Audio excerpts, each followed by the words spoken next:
बुरी आत्मा का साया। ये कहानी जेनी नाम की एक लड़की की है जो एक गरीब परिवार से थी। उसकी माँ तब गुजर गई थी जब वो सिर्फ 8 साल की थी। घर में जेनी, उसका भाई और उसके पापा रहते थे।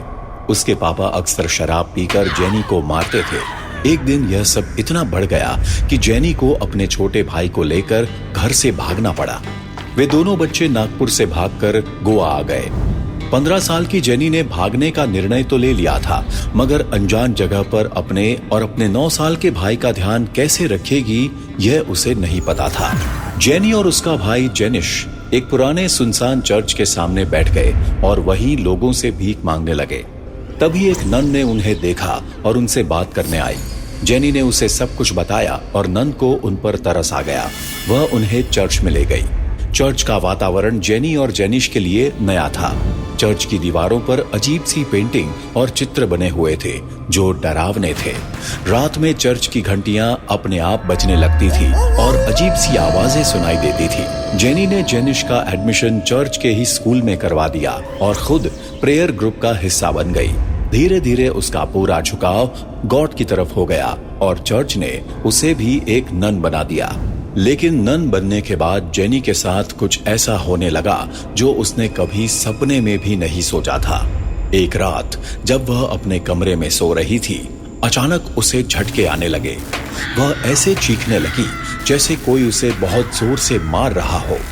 जब बाकी की नन्स उसकी आवाज सुनकर कमरे में आई तो वह हैरान रह गई। जेनी का शरीर अकड़ा हुआ था और उसकी आंखें बिल्कुल सफेद हो गई थी। वह दर्द से चिल्ला रही थी, मगर उसकी आवाज उसकी नहीं बल्कि किसी आदमी की लग रही थी। एक नन ने तुरंत उस पर होली वाटर डाला और जेनी की त्वचा से धुआं निकलने लगा। कुछ ही पलों में वह शांत हो गई। इस हादसे के बाद से जेनी की तबीयत बिगड़ने लगी और उसका बर्ताव बदल गया। वह अब चर्च में नहीं आती थी और देर रात तक अकेले कॉरिडोर्स में घूमती रहती थी।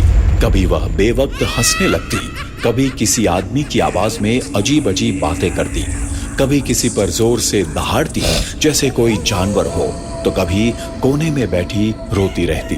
चर्च के लोगों को समझ आ गया कि जेनी पर किसी दुष्ट आत्मा का साया है, इसीलिए उन्होंने उसका एग्जॉर्सिज्म करने का फैसला किया। एग्जॉर्सिज्म की रात जब एक नन जेनी के कमरे में उसे देखने गई तो जेनी वहां नहीं थी। नन ने उसे पूरे कमरे में ढूंढा, मगर वह कहीं नहीं मिली। लेकिन जैसे ही वह नन वापस जाने के लिए मुड़ी, उसका दिल दहल उठा। जेनी एक काले गाउन में दीवार पर चिपकी हुई थी। उसका मुंह खून से सना हुआ था और वह जानवर की तरह भरी आवाज में दहाड़ रही थी। अचानक वह नन पर झपटी। बाकी नन्स ने कमरे में आकर जेनी को देखा तो वह पागलों की तरह हंसने लगी और गॉड की इंसल्ट करने लगी। प्रीस्ट ने उस पर जैसे ही होली वाटर डाला, वह दर्द से चीख उठी।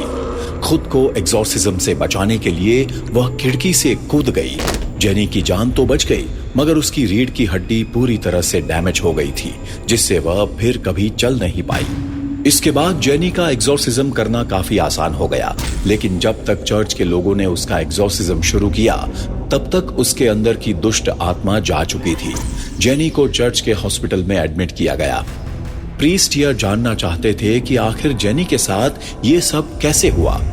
उन्होंने उसे हिप्नोटाइज करने का सोचा और एक इन्वेस्टिगेशन टीम बनाकर पता लगाने लगे कि आखिर क्या हुआ था। खोजबीन के बाद उन्हें पता चला कि जेनी की माँ एक काले जादू के कल्ट की सदस्य थी। वह डेविल की पूजा करती थी और कई सारी प्रक्रियाएं की थी।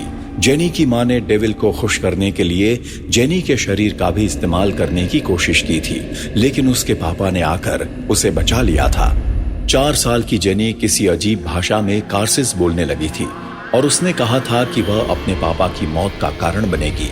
उसकी माँ की मौत काले जादू के उल्टा हो जाने के कारण हो गई थी, लेकिन जेनी के पिता जानते थे कि जेनी में वही दुष्ट आत्मा है, इसीलिए धीरे धीरे वे उससे दूर होते चले गए और नफरत करने लगे। जिस रात जेनी अपने भाई को लेकर घर से भागी, उसने अपने पापा की शराब में जहर मिला दिया था।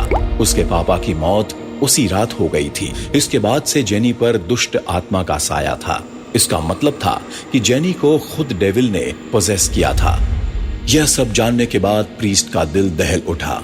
फिर उन्होंने जेनी के भाई जेनिश को बुलाया और देखा कि उसके शरीर पर भी अजीब निशान थे। प्रीस्ट समझ गए कि जेनी भी अपनी मां की तरह पजेस होकर डेविल की पूजा करने लगी थी और अपने भाई का शरीर उसी पूजा के लिए इस्तेमाल कर रही थी। यह सब पता चलने के बाद प्रीस्ट ने जेनी पर कई सारे एग्जॉर्सिज्म किए, मगर उसकी तबीयत दिन ब दिन बिगड़ती गई और आखिर में उसकी मौत हो गई। जेनिश की पूरी जिम्मेदारी चर्च ने ले ली और जेनी के मर जाने के बाद भी चर्च के लोग उसकी मुक्ति के लिए प्रेयर करने लगे। कैसी लगी आपको ये कहानी? कमेंट्स में बताएं।